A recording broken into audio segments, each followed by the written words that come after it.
Sada, le sage avait raison de dire dans une assemblée comme la nôtre,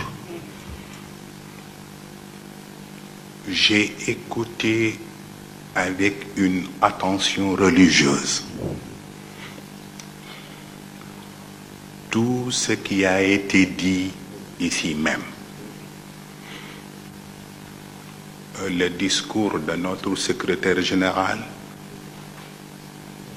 mais aussi le discours magistral de notre secrétaire chargé de la communication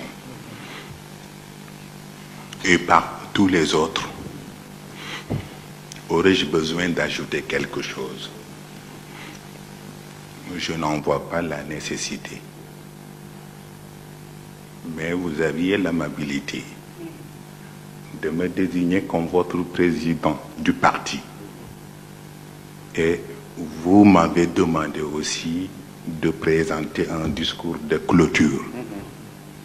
Je crois que je vais m'efforcer de dire quelque chose dans ce genre. Mesdames, Messieurs les congressistes, honorables invités, depuis l'avènement du PSS, Parti Solidarité Sénégalaise, et l'éclatante victoire de Cheikh Tidiane Sy sur Senghor, victoire confisquée après par son parti. Depuis cet avènement, dis-je, la classe politique sénégalaise n'a jamais cessé de remettre en question la participation des religieux au combat politique. Des religieux qui payent des impôts, comme tout autre citoyen, qui payent l'électricité, l'eau et le téléphone. Au moment des suffrages, ils ne se présentent pas avec des Corans aux urnes, mais avec des cartes d'identité nationale et des cartes d'électeurs. S'ils vendent leur récolte, ils ne se dirigent pas à la mosquée, mais à la coopérative de l'État. Des religieux qui, malgré l'existence du droit islamique et des rites religieuses, doivent disposer d'un certificat de mariage délivré par la mairie et des pièces d'état civil pour eux et leurs enfants. Mais de quel droit et de quelle démocratie les politiques veulent exiger aux religieux de rester sur la touche quand il s'agit d'affaires publiques?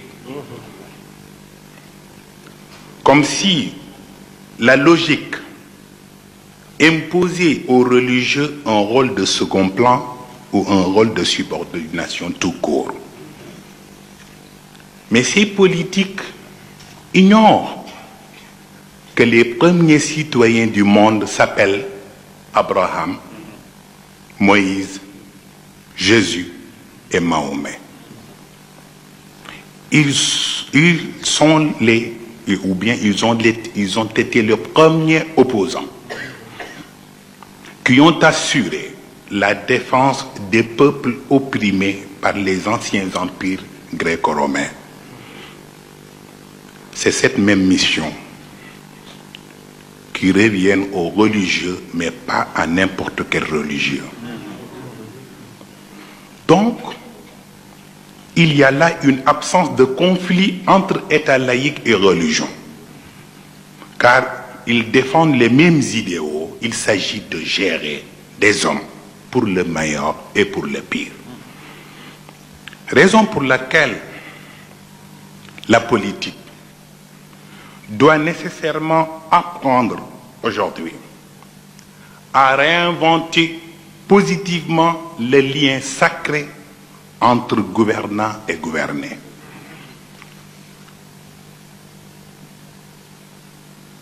Il ne s'agit pas de satisfaire seulement un équilibre entre société et pouvoir d'État, mais que le pouvoir d'État se soumette au service de la société. Le président Lamine Gueye nous raconte la première fois que j'ai rencontré El Hadji Malick Sy. Je lui ai parlé longuement de mes études, mais aussi de mes projets politiques. Il me dit, méfie-toi de trop te singulariser sur 3 choses essentielles: savoir, vouloir et pouvoir. En politique, ce serait un suicide. El Hadji Malick Sy lui-même disait à Blaise Diagne, dès qu'un chef politique cesse de considérer son pouvoir comme un instrument de travail, il cesse d'être un interlocuteur pour son peuple. Dès qu'on cesse d'être un légitime, on cesse d'être un homme digne de confiance. Et dès qu'on cesse d'être un juste, on cesse d'être un recours. Le secrétaire général du parti PSS, Cheikh Tidiane Sy, nous raconte qu'un ancien ministre lui faisait cette confession: plutôt aller en enfer que de perdre un portefeuille ministériel au Sénégal. Cheikh lui a répondu alors: c'est le protocole qui vous séduit et non le travail.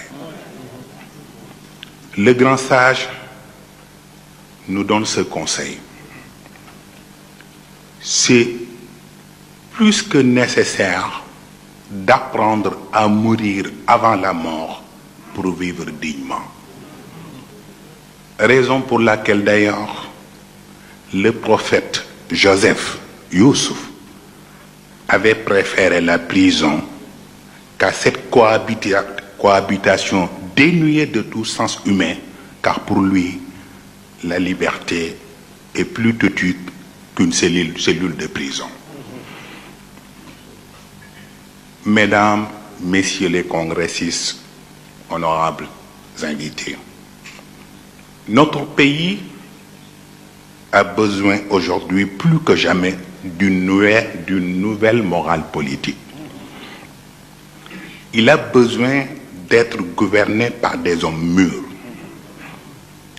des hommes qui privilégient la sécurité du peuple comme garant de leur propre sécurité.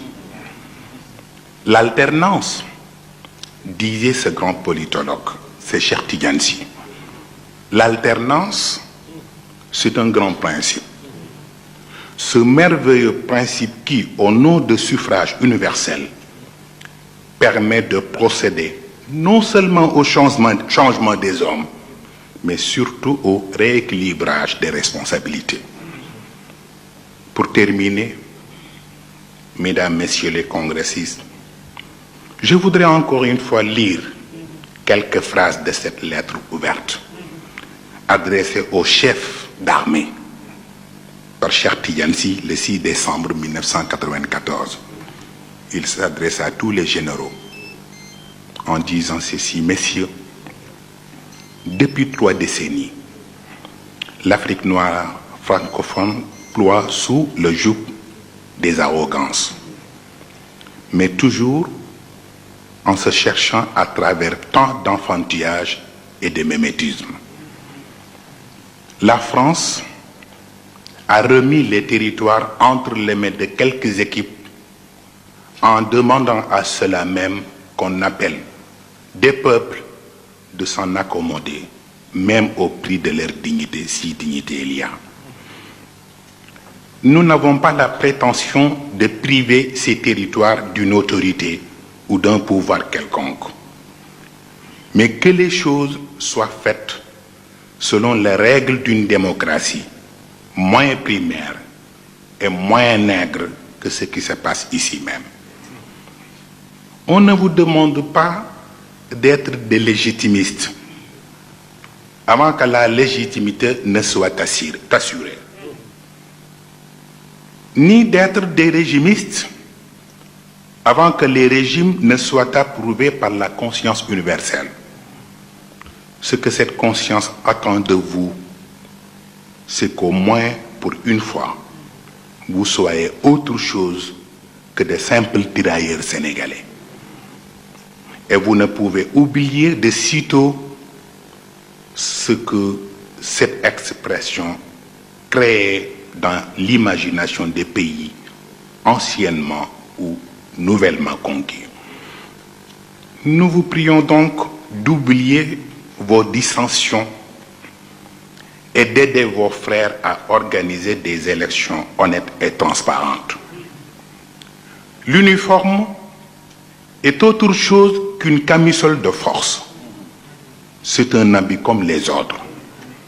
Hitler disait un jour à ses officiers: le prophète de l'islam ne porte pas d'uniforme, et pourtant, il reste le meilleur soldat du monde.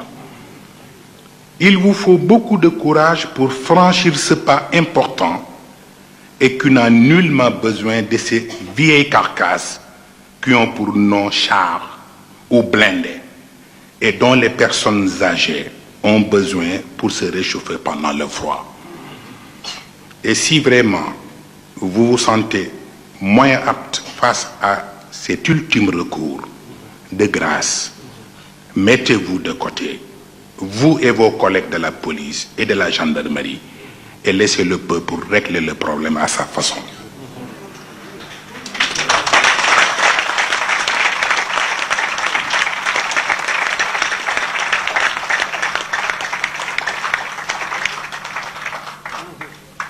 Souvenez-vous d'une chose: les armes que vous détenez appartiennent au peuple car payées par lui.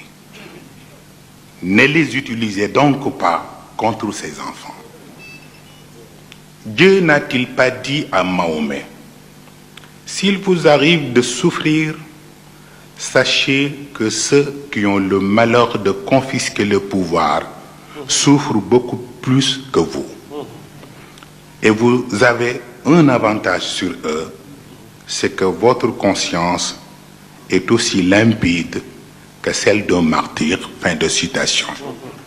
In takunu ta'lamun fa innahum ya'lamuna kama ta'lamun wa tarjuna min Allahi ma la yarjun. Avec le pur certainement.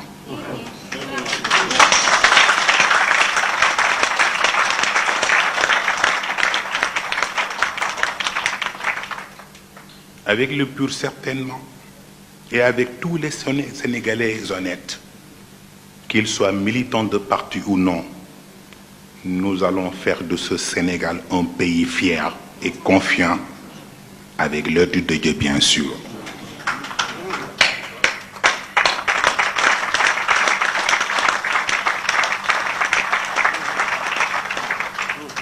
Je vous souhaite beaucoup de courage, car la tâche n'est pas facile. Mais c'est avec le cœur de tous les Sénégalais que nous allons triompher, Inch'Allah.